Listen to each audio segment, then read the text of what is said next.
offline presentation. Nah, kenapa sih aku bahas ini? Gini teman-teman, sekarang zamannya udah bisa dibilang 50-50 ya, antara online dan offline presentation. Aku mau tanya sih, di sini teman-teman yang mahasiswa tuh waktu berkuliah sempet kuliah online nggak karena Covid? Atau sudah lewat masa Covid-nya? Itu tuh pernah gitu, sempet kuliah online? Heeh. Berapa lama? Berapa semester? Ospek Covid, aduh kasihan euy. Kita merasakan berlari-lari, la yang cepet deh, yang cepet deh, gitu ya. Bisa ngomong nggak? Punya mulut enggak? Karena online 2 tahun, oh kalian juga ini ya, masuknya pas lagi Covid ya? Nah pasti kan kalian, pernah ngerasain hybrid ya, atau bisa dibilang online juga kuliahnya gitu loh.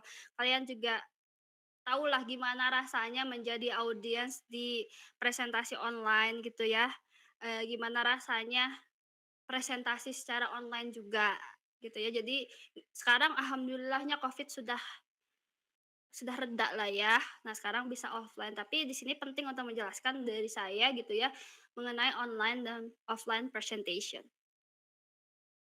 Nah, bedanya sudah jelas ya, eee, apa, jadi online presentation itu, audiensnya itu ini ada beberapa poin yang saya highlight ya, perbedaannya antara online dan offline tolong diperhatikan.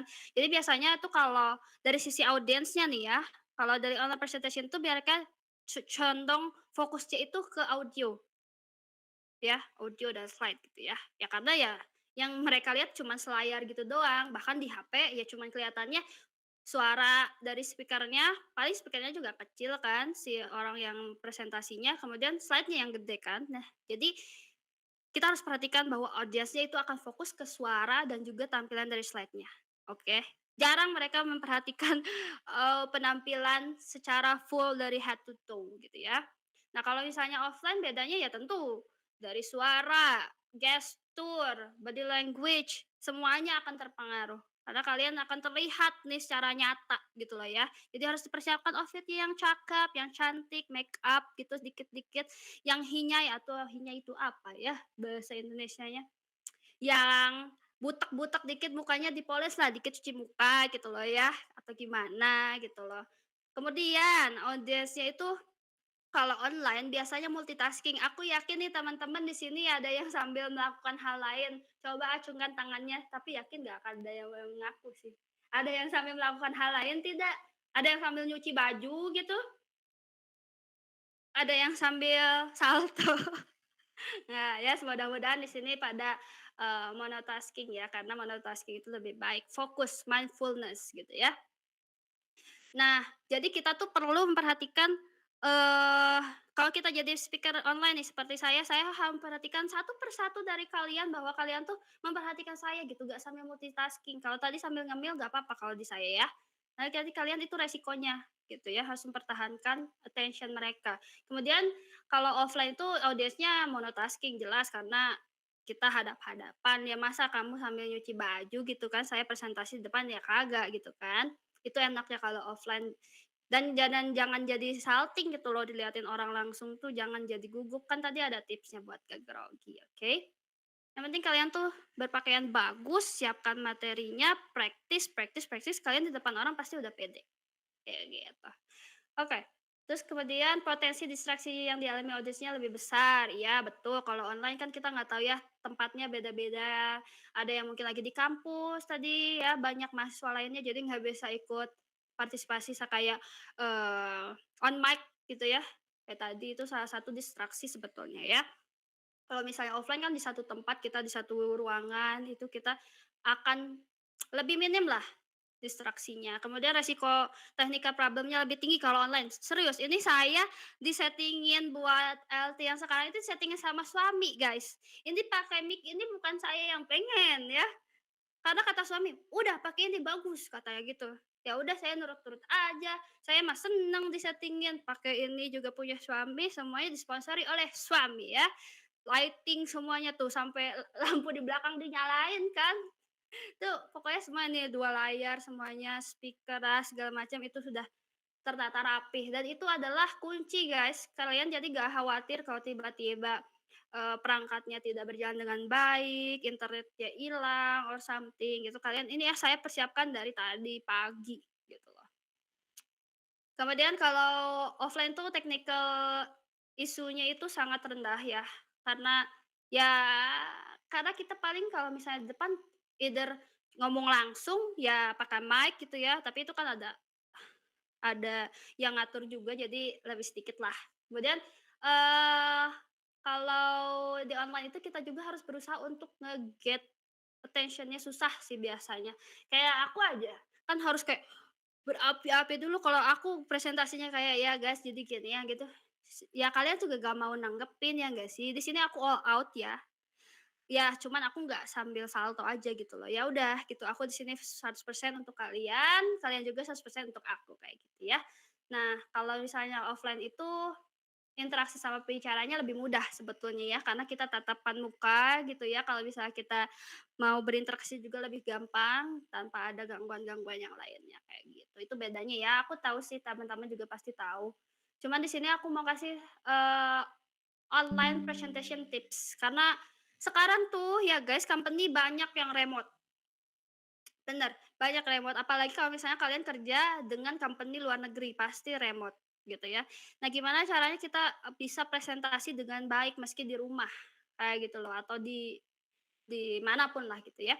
Intinya kayak tadi ya, sebelum saya mulai juga saya sudah persiapkan semuanya dari mulai kamera, layar, laptop, iPad ini, apa, si mic, keyboard, semuanya aku pastikan dengan baik.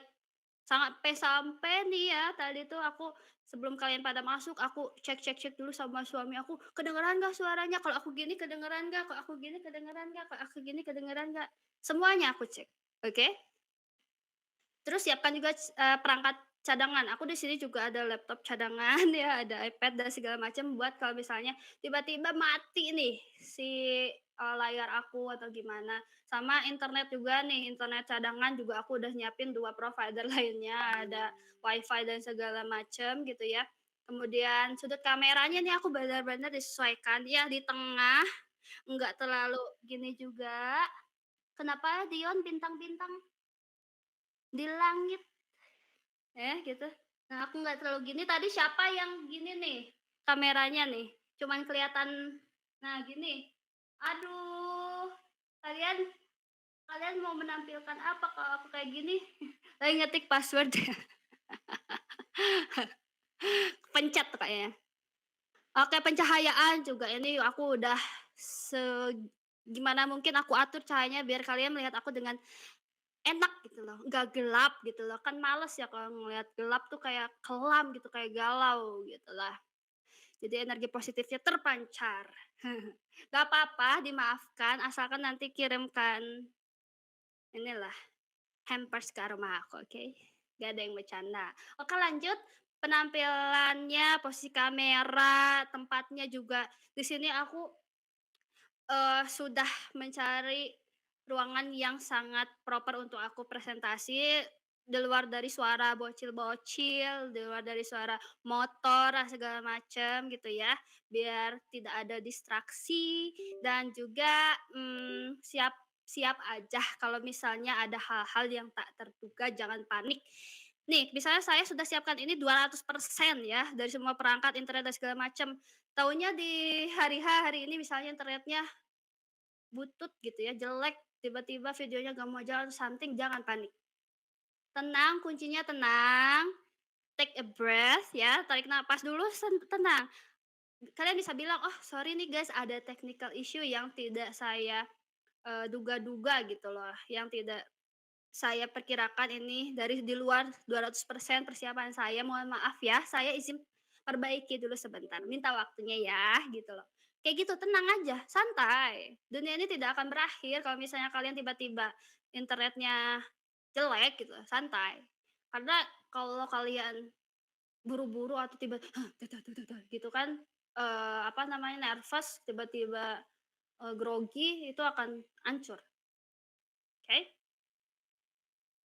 Oke, next ini offline presentation tips. Jadi kalau offline itu bukan sebenarnya ini nggak cuman offline aja ya. Saya aja online tadi datang lebih awal setengah jam, lebih bahkan.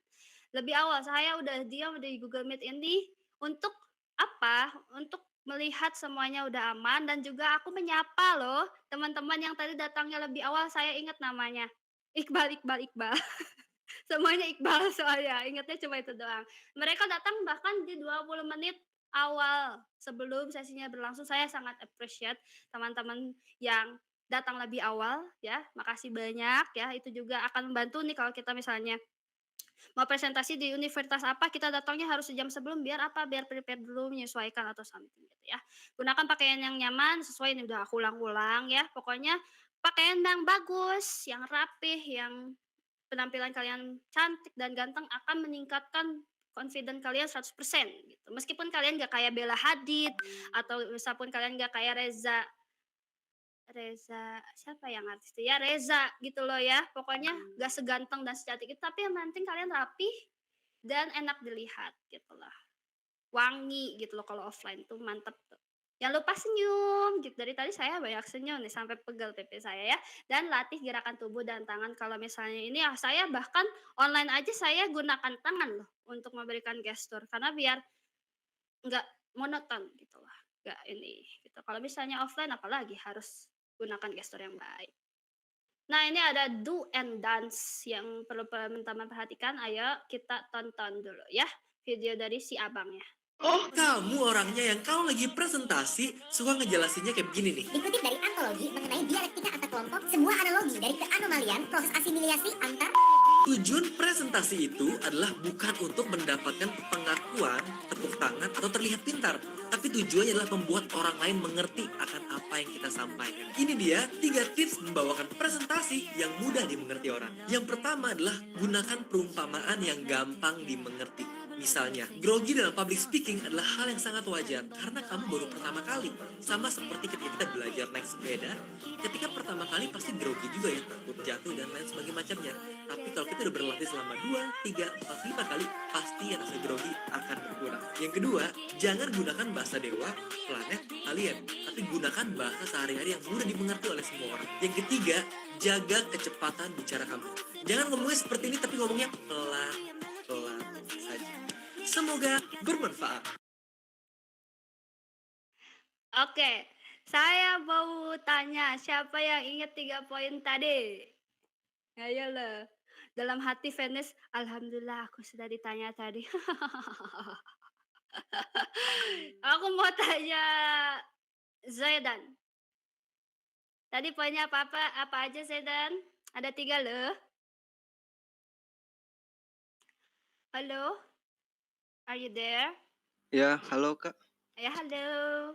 Halo. Tadi ingat gak videonya? Di videonya ada do and dance, ada 3 poin. Ada apa aja? Lupa Kak. Lupa?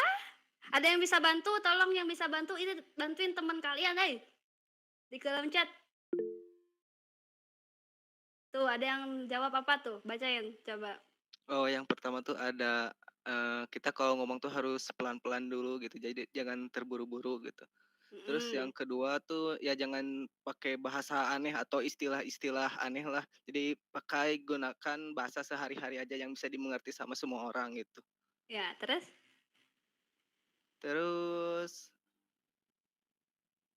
ya itu analoginya jadi pakai bahasa sehari-hari gitu Kak, jangan pakai bahasa yang sulit dimengerti atau istilah-istilah kayak Yunani gitulah. Iya. Oke, sip. Makasih banyak ya, Zainuddin. Coba kamu bilang makasih dulu sama teman-teman kamu yang udah bantuin. Oke, terima kasih teman-teman, Iqbal Mustaqim, Asta Mulyana, sama Muhammad Iqbal Firmansyah. Kasih goceng loh mereka ya udah bantuin. Makasih banyak ya, siapa tadi Zainuddin ya tuh baca tulisannya kebaca. Makasih ya udah jawab. Jangan lupa-lupa, aku play lagi dah sekali lagi ya. Nih, Oh, kamu orangnya yang kalau lagi presentasi suka ngejelasinnya kayak begini nih. Dikutip dari antologi mengenai dialektika antar kelompok, sebuah analogi dari keanomalian proses asimilasi antar. Tujuan presentasi itu adalah bukan untuk mendapatkan pengakuan, tepuk tangan, atau terlihat pintar. Tapi tujuannya adalah membuat orang lain mengerti akan apa yang kita sampaikan. Ini dia 3 tips membawakan presentasi yang mudah dimengerti orang. Yang pertama adalah gunakan perumpamaan yang gampang dimengerti. Misalnya, grogi dalam public speaking adalah hal yang sangat wajar karena kamu baru pertama kali. Sama seperti ketika kita belajar naik sepeda, ketika pertama kali pasti grogi juga ya, takut jatuh dan lain sebagainya macamnya. Tapi kalau kita udah berlatih selama 2, 3, 4, 5 kali, pasti rasa grogi akan berkurang. Yang kedua, jangan gunakan bahasa dewa, planet, alien, tapi gunakan bahasa sehari-hari yang mudah dimengerti oleh semua orang. Yang ketiga, jaga kecepatan bicara kamu. Jangan ngomongnya seperti ini tapi ngomongnya pelan-pelan saja. Semoga bermanfaat. Oke, semoga bermanfaat ya teman-teman. Jadi jangan lupa tips-tips yang tadi karena itu penting ya. Makasih banyak tadi Iqbal Mustaqim, Asta, Muhammad Iqbal dan juga Zaidan ya yang sudah bantu jawab. Makasih banyak. Kita lanjut ke yang selanjutnya. Jadi ya inilah, kalau misalnya di breakdown lagi, do and dance-nya itu apa aja. Jadi gunakan bahasa istilah yang mudah, perhatikan suara dan intonasinya, eye contact itu penting ya teman-teman, gunakan bahasa tubuh atau gestur yang bagus juga, kemudian lihat, audiensnya itu ya kalau misalnya kurang fokus kita langsung buat interaksi biar mereka langsung fokus lagi ke kita gitu loh ya, biar bisa berinteraksi gitu loh. Jangan lupa senyum ya dan yang jangan dilakukan adalah hindari, penjelasan yang berbelit-belit, to the point aja, gunakan bahasa yang mudah gitu ya. Jangan terlalu fokus sama teks atau slide ya. Kita bisa jadi kalau saya nih presentasi, tiba-tiba slide-nya nggak bisa di-play gitu ya, dan nggak ada yang bisa nge-play slide-nya, aku harus apa?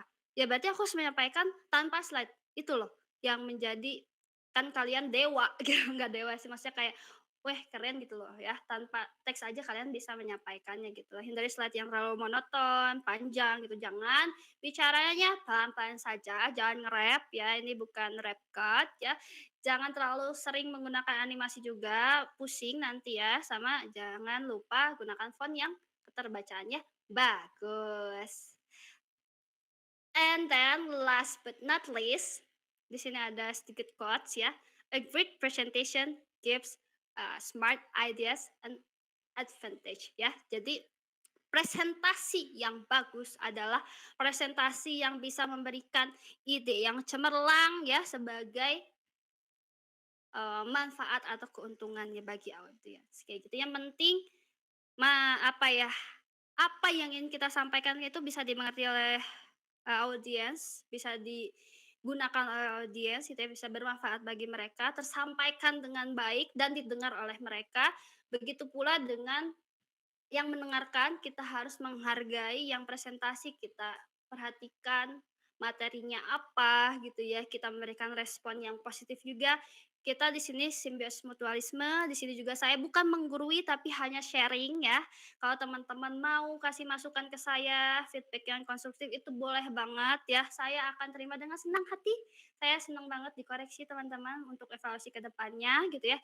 Intinya dari materi kita hari ini adalah Eee, presentasi atau public speaking itu bukan hal yang sepele, semua orang bisa bicara, tapi tidak semua orang bisa didengarkan, gitu ya. Semua orang, ingin didengarkan, jadi jadilah pembicara dan pendengar yang baik, oke. Persiapkan presentasi kalian, jangan lupa praktis, jangan lupa, siapkan semua perangkat, siapkan materi, pemahaman kalian, dan segalanya dengan baik ya. Tadi ada step by step, ada hints-nya juga tadi saya kasih tahu, ada perbedaan online dan offline presentasinya. Mungkin itu ya, sebagai kesimpulannya saya harapkan teman-teman bisa menerapkan ilmu-ilmu yang sudah saya kasihkan, ada tips-tips yang menarik tadi yang sudah saya sampaikan semoga bisa digunakan, bisa dimanfaatkan juga buat teman-teman di, kehidupannya masing-masing, mungkin buat nanti presentasi capstone, skripsi, depan calon mertua, depan gebetan, segala macam, karena presentasi itu gak cuman ke khalayak banyak ya, ke banyak orang gitu loh ya. Semoga itu bisa diterapkan dan bermanfaat bagi teman-teman semua. Eee, Sebelum aku tutup, ada yang mau bertanya lagi? Terakhir lagi aku tanya.